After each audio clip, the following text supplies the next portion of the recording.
Before we get the video started, here's something for you to ponder on. What do these two compact discs have in common? I'll tell you at the end of the video. This, ladies and gentlemen, is the first compact disc, and it was released in very early 1983, and it was mastered by Phil Ramone, who produced the album, Billy Joel's 52nd Street, originally in 1978. Phil had to fly to Japan with the master for 52nd Street in his lap the entire way, and that's how he flew home as well. Greetings and salutations, boys and girls. In this video, we are going to take a look at my early CDs, 80s and beyond. These are some of the earliest CDs that I actually bought for myself. So we got a lot to go through, and we don't have a great deal of time, so let's hurry up and get this going here. I'll put 52nd Street to the side. The first CD that I ever heard is this one, and not this exact one. This is a reissue. It was Billy Joel's Glass Houses. A radio station in my area had a CD player, and on Sunday evenings, they would play entire albums. And when CD came along, they started playing CDs. And they made a big deal out of this. This was something they promoted for quite some time. Coming up on this date, we're going to play the first CD in Hampton Roads on our radio station. It was WNOR, and they played this disc, and I was sitting there listening with headphones. I was intrigued, to say the least. There was no noise, and I noticed that there was sort of a plastic sound that I actually kind of liked at the time. Now, it took me a while before I started to buy CDs. This is the first CD that I ever actually owned. It's Donald Fagen's The Nightfly, and this is from 1984. This copy is. And you will see that this is a very original CD. This is called the Target label for Warner Brothers and, NEWEA, Warner Atlantic type thing. Right there. That's what that is. And I have a CDR copy that I usually play. That way I don't handle the original disc. And then I heard this disc. This is called The Digital Domain. It's a very early CD, and it's sort of a test disc.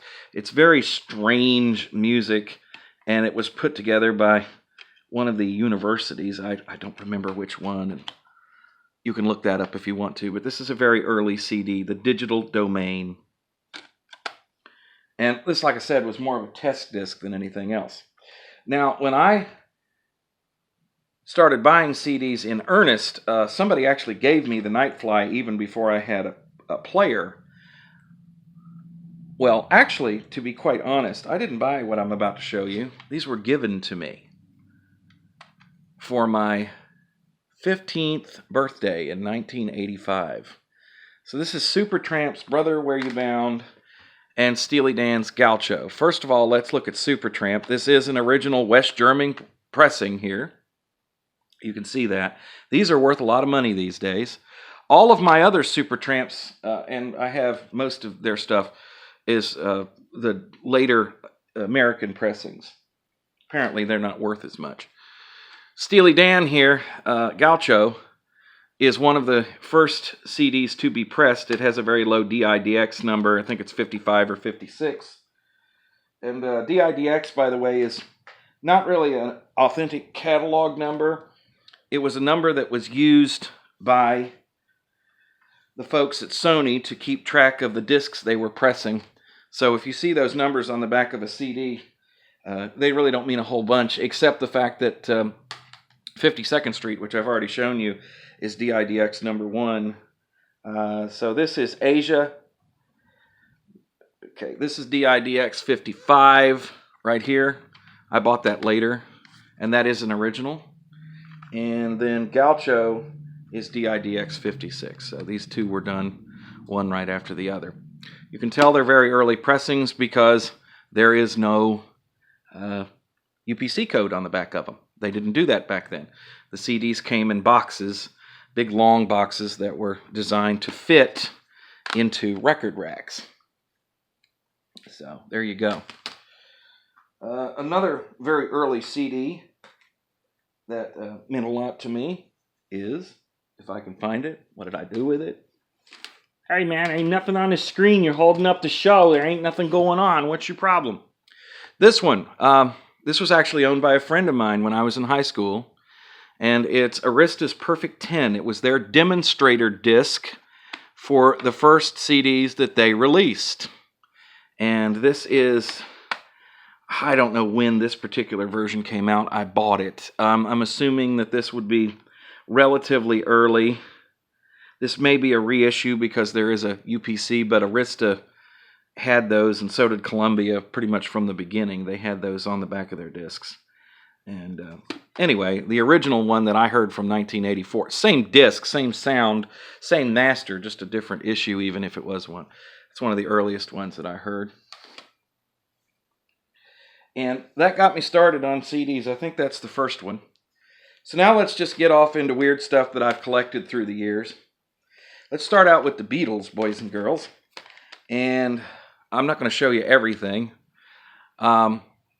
This is Sgt. Pepper, the original CD that was issued in 1987, June the 1st, 1987. The way the Beatles were issued was one at a time. They made media events out of it. And the first 4 CDs that were issued were the original British mono CDs. That was one of the reasons that held up the Beatles being put out for so long, was that George Martin kept pushing to have the original British versions. So this is also one where I have a copy. That's the original right there from 1987. Wonder if there's a UPC on the back of that one. I don't see one. Do you? Yeah, there is. I have a Beatles White Album when that was originally released, and this is a numbered copy, and you can read the number if you want to. If anybody knows the significance of that number, you can let me know. I know the LPs were originally numbered, and so they did the CDs when they issued them as well in 1988.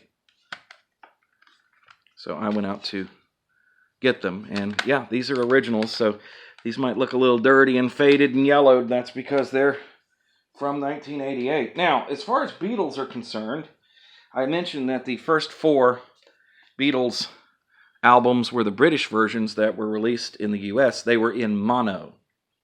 In America, we had different albums for those early releases, and not only that, we had stereo versions of the Beatles. And many, many years later, I think about 2005, our stuff started to be issued by Capitol Records. And so if you are in Britain, you may have never seen these before. But these are our original Beatles albums that we got in the United States. And there's a book in here that explains all that. And on these CDs, there's the original stereo and mono versions of all of those albums. So, very cool indeed. VJ Records released an album here from the Beatles too. It was introducing the Beatles.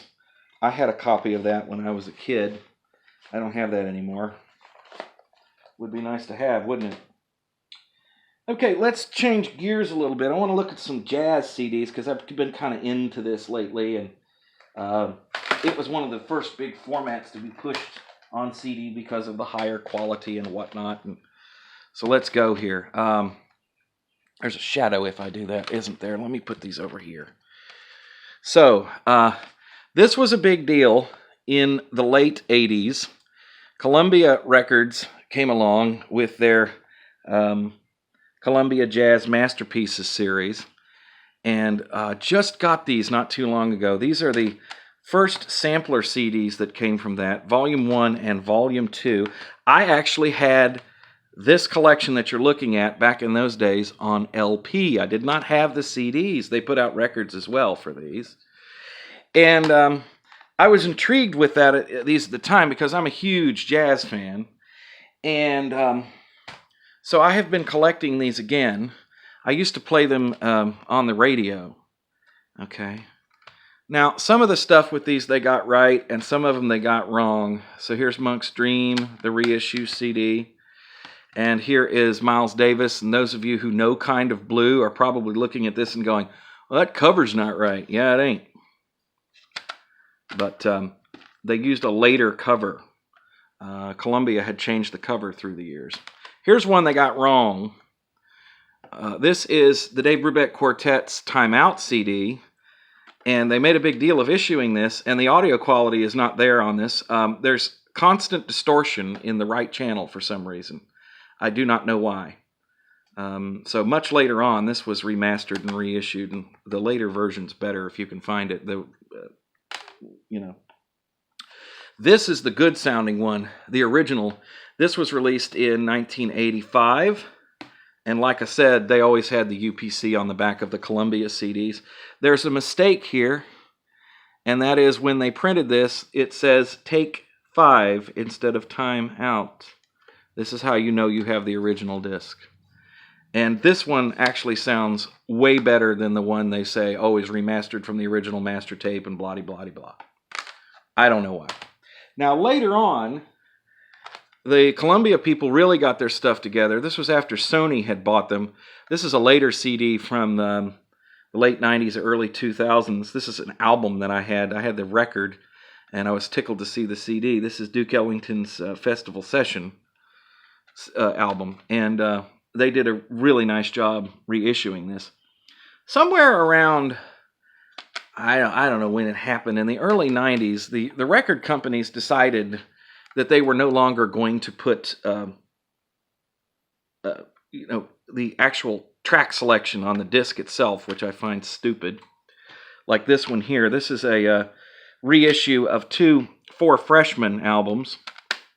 4 Freshmen and 5 Trombones, and this Angel Eyes is on here, which is the reason why I have it. And this is kind of cool. This was put out by a company used to put out a catalog. The Collector's Choice folks, Collector's Music, whatever. These guys, they put out some interesting stuff. Here is a great jazz album, Out of the Forest by Jimmy Forrest. And this is the original CD. You used to order these out of catalogs back in those days. The Fantasy and Prestige catalog and Riverside and everything was all sold out of one. Here's another one like that. This is Out to Lunch. And yes, I will remember to tell you what this has to do with 52nd Street. This is on Blue Note. Eric Dolphy. This is what you would call avant-garde jazz, boys and girls. Very progressive modern jazz from 1964. Not everybody's cup of tea. Oh, one that I forgot to get to show you guys. I have the original CD release of Ornette Coleman's Shape of Jazz to Come from 59 as well. But I just didn't get it off the shelf. That's a great album, too. All right. Let's do some radio station things. Stuff for radio stations. So, when CDs first started to be issued to radio stations, it looked kind of like this. And I put the sticker on here from the radio. This is the radio station I was working at when I got this CD. And they would send the stuff out like this. What is this? Toy Matinee? Yep. Ballad of Jenny Ledge. And this is actually a CD single formatted disc. Okay? And it's just kind of a goofy way they did it. Instead of sending it out as a single, they sent it out as a full disc and pressed it this way. So it's kind of weird looking. Here's another one like that. This is a Clint Black CD. This is from the 90s. And wait until this comes into focus. You're going to freak out because I don't think you've ever seen anything like this. So this is a CD single that is pressed in such a way that it has the the outside edge there is clear. The record companies are trying to get your attention when they press stuff like that for radio anyway. Anybody who's worked in a radio station back in the 80s and 90s will recognize this one. This is a Century 21 gold disc. This is a sampler CD. There's no paperwork with it. It's just the disc itself. And I got another one of those here. Here is a, well, TM Century it later became. First it was Century 21, does it say? Yeah, this is Century 21, then that became TM Century. And this is a hit disc from 1995. So it's got music from all different formats on here, and these were sent out by subscription to radio stations. So you'd have the new songs, and you could play them directly on the air from CD. The record companies sent out a lot of records back in the 80s and 90s too, but they were progressing, working their way over. The CDX series, if you've worked in country radio, you've probably seen these guys. And yes, these are very dirty because they came out of a radio station and they've been sitting on a shelf for 30 years. This is a service that came out of Nashville, and all of the record companies would submit their new singles to be put on this disc, and it was like a magazine. It would show up at the radio station, and we would either put this in our CD jukeboxes to play, or later on we would rip them into the computer to play on the air, which is how we're doing it today. These days we don't even have discs. I just download files from the record company. So finally, let's go through some compilation discs, because I'm a fool for these things. I love them, love them, love them. This is a 3-inch CD, one of the first ones, and it was put out by Coke as a promotion. And you got this for free in your pack of Coke or whatever. And of course, me being me, I put it in a big case so I could put it up here. There's something you old timers will get a kick out of. It's a K-Tel CD. Yes, they did put out CDs. It's a bunch of 50 songs. Some of this sounds great, and some of it sounds terrible. If you are a collector, then you probably have heard of this series of CDs.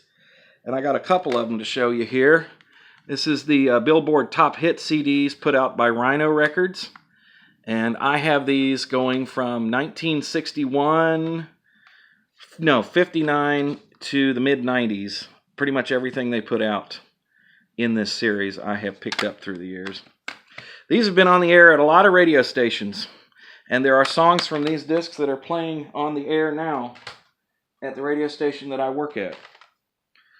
Radio stations very often would put out their own CDs. Here's one right here. This is a radio station that I worked at, WLTY in Norfolk. And we put out an oldies collection through a company that let us do that. They had a catalog, of course. Let's see, what was that? Oh, Subway. Yeah, that was our sponsor for that. Pointing at that like that was the catalog people. That's in here. You can, well, you could order more discs. This was back in like 91 or 92 that was going on. And a couple more here. In the 90s, the record companies were putting out discs like this to make it possible for collectors like me and radio people to get a hold of singles masters. These are all these single 45 versions of these songs. When CDs first came along, there was an emphasis on albums, okay? And so now this is where we could get the actual single versions. I was going to get out Billy Joel's Greatest Hits, Volume 1 and Volume 2 from 85 that has all the single versions and show you the original discs. The reissues of that, they all have the album versions. They kind of quote-unquote remastered that, and that's a dirty word.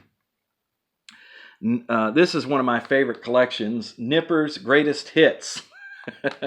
Now, Nipper is associated with RCA Records, right?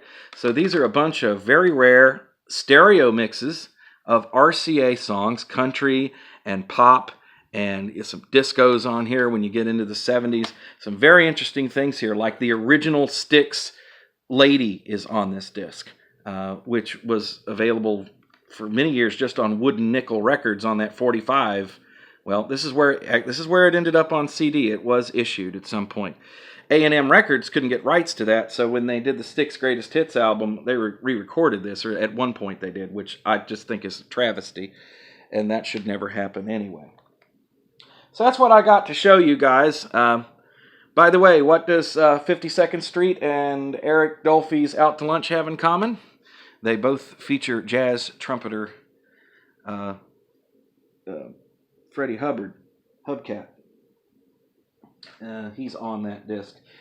If you like this video, please share it so that other people will see it. I don't think this is going to get a lot of push from the YouTube folks, and I certainly would like to see this get some views. And if you know people that are into this kind of thing, share it, please. I would appreciate that. And that's about it, boys and girls. Comments, suggestions, questions. And this is the tip of the iceberg. If you like this kind of video, let me know. I'll do some more. I've got thousands of these things. CDs, that is. And I could probably go on for hours. But we'll stop here for now. Thank you for watching.